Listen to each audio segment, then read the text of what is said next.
Olá! Na aula de hoje nós iremos conversar sobre o Renascimento. O Renascimento é denominado em três formas: Renascimento, Renascença ou Renascentismo. Costuma-se chamar de Renascimento um período da história em que renasce. Alguns historiadores afirmam assim que o espírito da época renasceu. Então esse é o conceito principal, básico do Renascimento. Então, ocorreu a revalorização da antiguidade clássica. Nesse período do Renascimento nós temos Leonardo da Vinci, Van Gogh, vários escritores, pintores, de Camões, são todos dessa época que renasceu. Mas eles nunca conseguiriam ser igual à antiguidade clássica, pois viviam sob o domínio do catolicismo. Então, é um movimento cultural, artístico, filosófico, que ocorreu a partir do século XIII. Este movimento também afetou a política, a economia, a sociedade da época, mas o principal mesmo foi cultural. A cultura, a arte e o pensamento da época. Basicamente, esse termo é usado para designar as mudanças que ocorreram em toda a Europa. Iniciou na Itália, na Toscana. Então, o foco, teve um boom mesmo, foi na Itália, na Toscana, e depois elas trouxeram a outras províncias, mas esse período na Europa iniciou-se nos séculos XIV, prosseguiu no século XV e XVI. Muito além da Europa, essa mudança foi, conforme o autor Jacques Le Goff, em 2008, ele escreveu que essas mudanças foram muito além da Europa e elas ocorreram em toda a Europa oriental e ocidental. O Renascimento, ocorreram vários renascimentos, onde envolveram períodos distintos e envolvimento de vários grupos e regiões. Então, esse movimento também marca a ascensão da burguesia. Por quê? Porque o Renascimento pode ser considerado a combinação de dois mundos, do oriental, o ocidental, oriental, oriental, ocidental. Houve uma troca de culturas, conhecimentos neste período.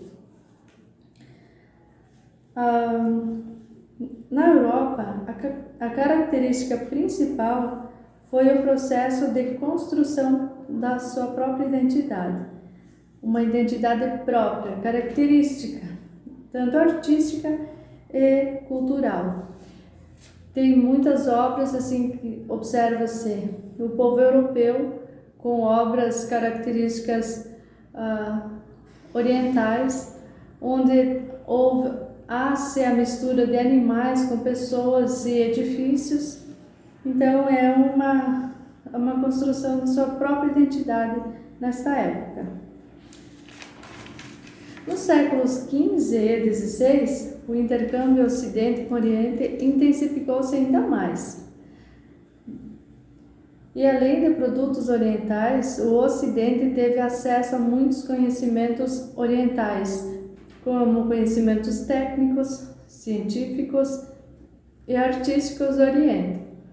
Essa troca foi muito importante, de grande valia para a inserção de novos costumes e termos, como por exemplo temos a arquitetura, como eu já citei, as construções ocidentais com traços orientais, também temos as pinturas, as esculturas e principalmente no comércio.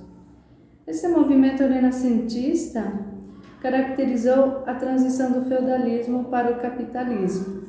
O feudalismo, como vocês devem ter visto em algum momento, ele era aquelas situações fechadas, onde o senhor feudal dominava todo o seu feudo, e no Renascimento as pessoas começaram a pensar, começaram a construir novos pensamentos, novas ideias e, puxa, não quero mais isso, quero um mundo novo, uma vida nova, uma outra forma de se viver. E nesse período do Renascimento teve muitos filósofos, muitos pensadores que deixaram sua marca até os dias atuais. Então é uma coisa que marcou uma época mesmo. O feudalismo foi se extinguindo nesse período e iniciou o capitalismo então. Realmente o Renascimento, como eu falei bem no início do vídeo, ele começou na Itália, na Toscana, e expandiu-se para todos os países da Europa Ocidental inicialmente, e após espalhou-se por todo o continente europeu. O principal valor cultivado pelos renascentistas foi o humanismo. O que é o humanismo? Ser mais humano, ter um olhar diferente do que aquele que era antes, que o outro não tinha valor. Segundo Lorenzo Cassini, que é a ideia de que o exemplo da antiguidade clássica constituía um inestimável modelo de excelência, no qual os tempos modernos, considerados por este autor de decadentes e indignos.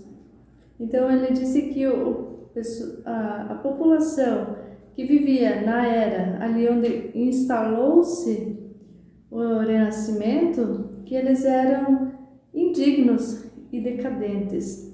Isso são palavras do autor deste Lorenzo Cassini. Mas ele diz ainda que a população deveria espelhar-se na antiguidade clássica para reparar os estragos que haviam sido produzidos desde a queda do Império Romano. Entendiam que Deus havia dado somente uma verdade ao mundo, o cristianismo. No Renascimento, o humanismo, ele começou a valorizar o ser humano, o eu, o homem, que o homem era capaz, que o ser humano ele por si só poderia fazer as coisas, pensar, realizar, produzir. O humanismo, mais que uma filosofia, foi um movimento literário e de um método de aprendizado que tinha um amplo leque de interesses, no qual a filosofia não era o único. A valorização individual possuía maior relevância, também a análise de evidências empíricas, pois a escolástica medieval limitava-se a consultas às autoridades do passado, como a padres da igreja e principalmente a Aristóteles, e o debate das diferenças entre autores e comentaristas. Naquela época, tudo que eles tinham para procurar e se basear era os padres. Não havia muitos escritos, muitas coisas até então produzidas, e foi a partir daí que começou-se a produção de novos conhecimentos. O humanismo também valorizou essas fontes. Então, como assim?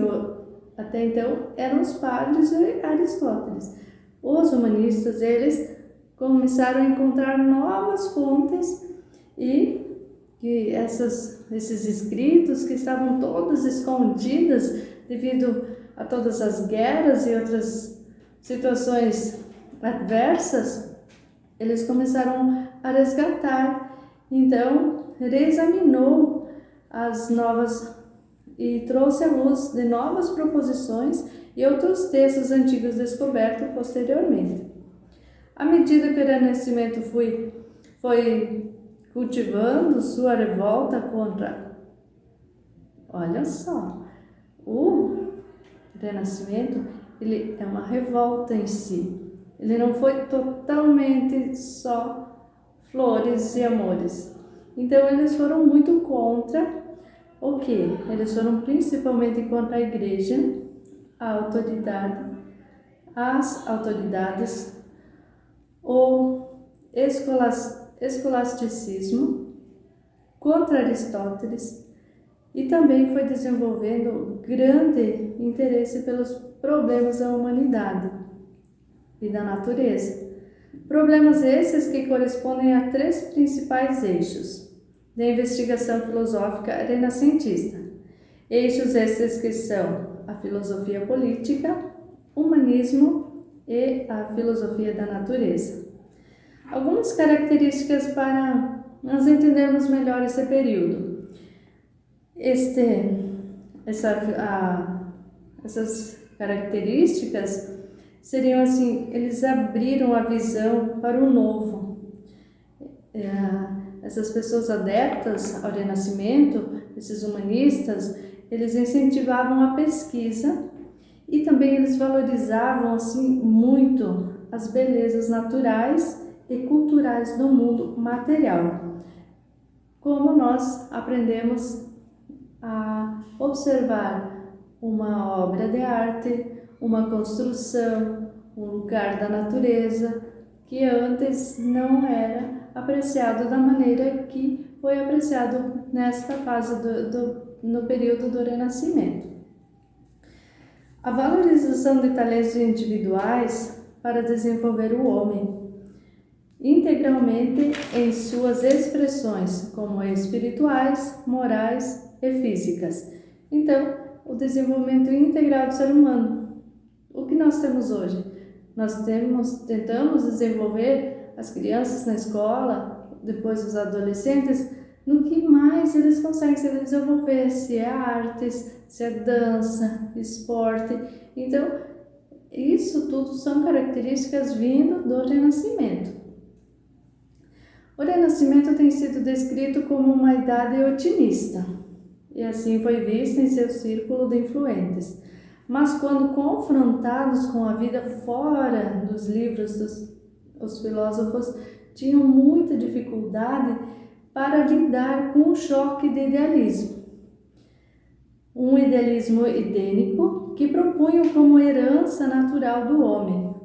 Quando esses filósofos, esses escritores, pintores saíam desse círculo de influência que eles viviam, eles se deparavam com coisas duras, porque para ele, o ser criado à semelhança de Deus, era tudo de bom. Então, quando eles saíam dessa realidade, desse mundo que eles viviam de construção, de pensamento, de filosofias diferentes, humanistas, eles se deparavam com a dureza brutal da tirania política, das revoltas populares e das guerras, das epidemias, da pobreza, da fome endêmicas, dos crônicos dramas morais no homem comum e real.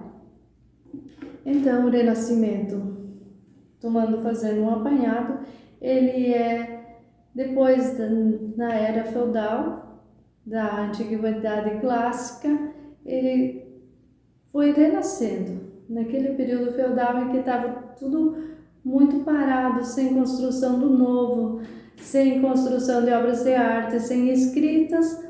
Ele renovou com um olhar voltado à antiguidade clássica, que tinha produções, que tinha obras, que foi se extinguindo e renasceu, mas com um olhar totalmente diferente, porque agora eles estavam sob a Igreja Católica.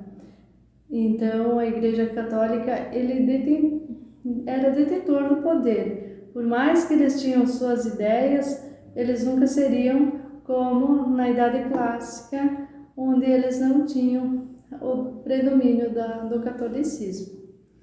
Então, um breve apanhado sobre o Renascimento e o humanismo, e bem breve, para vocês terem um pouquinho mais de conhecimento sobre o tema. Muito obrigada a todos pela atenção